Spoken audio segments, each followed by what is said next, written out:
Of the 250 children currently in Norfolk's foster care system, 90 are waiting and available to be adopted.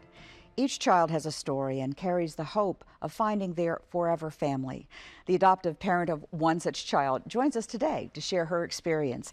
Hillary Malloy and her husband are proud parents of a little girl, and family services worker Meredith Manning has been working with both of them every step of the way. And I should say all three of them every step of the way.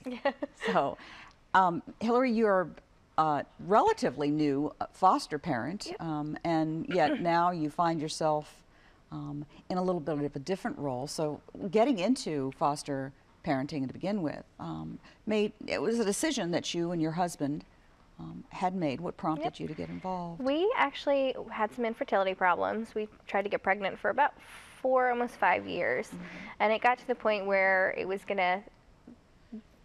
we were going to need to start doing more procedures for it to happen. And I just finally looked at my husband and I'm like, there are so many kids who need a home, like a good home, and we have that to offer. We have the hearts to love them. I was like, I don't want to do this anymore. I said, let's foster. And he was like, really? Are you sure? I said, absolutely. I would love to. And so we started making phone calls and got in with Norfolk, and you know, it was like, okay, well, we're doing this.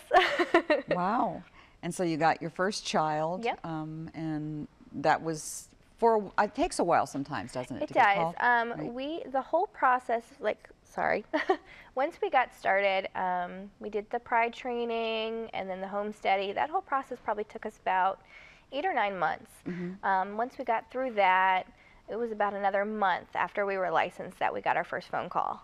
So, and then before that, we had done a respite for our little girl for the weekend. So they tested us to see how we would do. And you apparently did just fine. We apparently did pretty well. Great, great. So, and then we got our daughter. So. Oh, and so that's now just been happening, the adoption. Yep.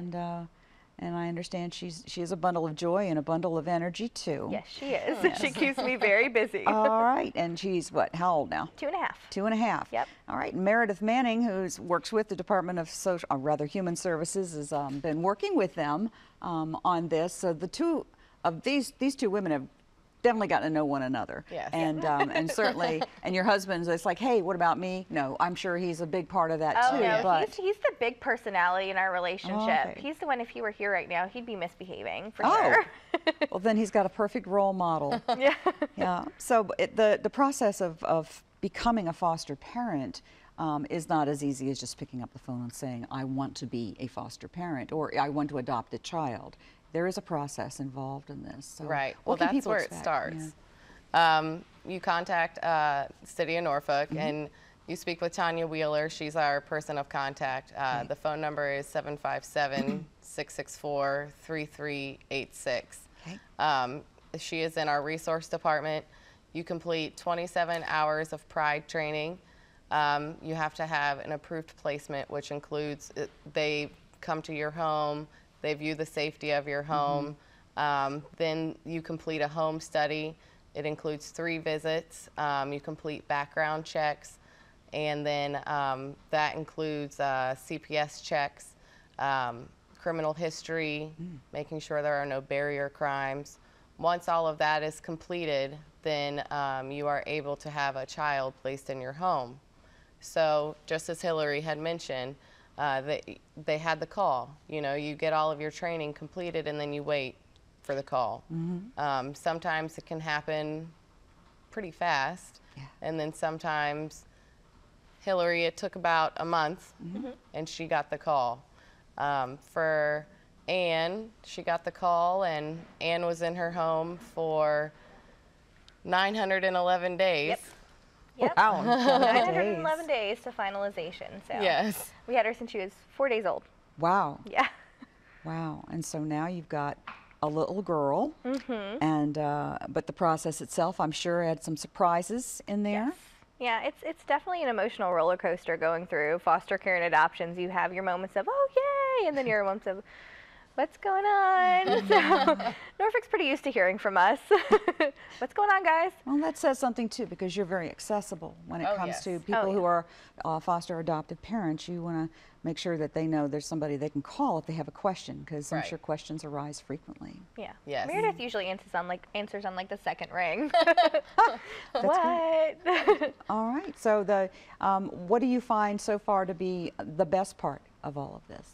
That she's mine. That I can take her and get her ears pierced if I want to. I don't have to call and say, hey, can I take her out of state? Like, you know, to go out of state with a foster child, you have to ask for permission. And so if I want to drive to D.C., I can throw her in the car and drive to D.C. So we actually got her birth certificate, her new birth certificate last week, and that was like wow, she's really ours. Like, this is it. Our names are right there. So that was pretty awesome. Right. And to her, you're just mom and dad? Oh, she's always known us as mom and dad. Yeah. That's wonderful. Yep. That's just of course, wonderful. her first words were dada, so. Competition. Matt I loved can that. see it happening already. Oh, yeah. He was My like, gosh. I know it. Her first words are going to be daddy. She's a daddy's girl. And she is. She is. Very much so. She's all daddy's girl. Oh, so well. I've got a wonderful picture. He was deployed to Afghanistan about 1.5 years ago. And when he came home, I was expecting her to be kind of weary of him. Nope. She saw him. She's like, Daddy! And she took off. She's like, well, there you go. yep. How about that? Well, we have the entire month of November is actually Adoption Awareness Month. This is happening nationwide, but you know, certainly here in Norfolk, we have many children who are seeking permanent placement in a home. Babies, of course, are available, but there are children of all ages, are there not, Yes. that are really in need of permanent. Yes, becoming a foster parent doesn't always guarantee that you would be receiving a newborn baby. It's of all ages. It can be a 17-year-old female, male. It can be a 3-year-old. It could be a 7-year-old. All ages. Kids come into foster care of any age. It just depends on what phase in their life brought them into foster care for whatever reason. And then we take it from there and we try to find them permanency and do what's best for them. Our goal is to do what is in their best interest. You know, initially we want to return them to their home or find them relative placement. If that doesn't work, we have 12 to 15 months to do that. If that doesn't work, then we turn to adoption. And so Miss Malloy, she had developed the bond with Anne, and we were unable to do those first 2 goals. So Anne has her forever family with the Malloys, and she is a very happy little girl. And She'll walk up to you now. She'll go, I'm Anne Michelle Malloy. yes. What more? That's a I know. perfect way to end this and let people think on this, because I mean there are so many possibilities here. Right. But you know, each and every one of you watching is a possibility Right. for a child who's waiting. Oh, yeah. And Hillary has exemplified the foster parent who has become an adoptive parent has become the richer for it.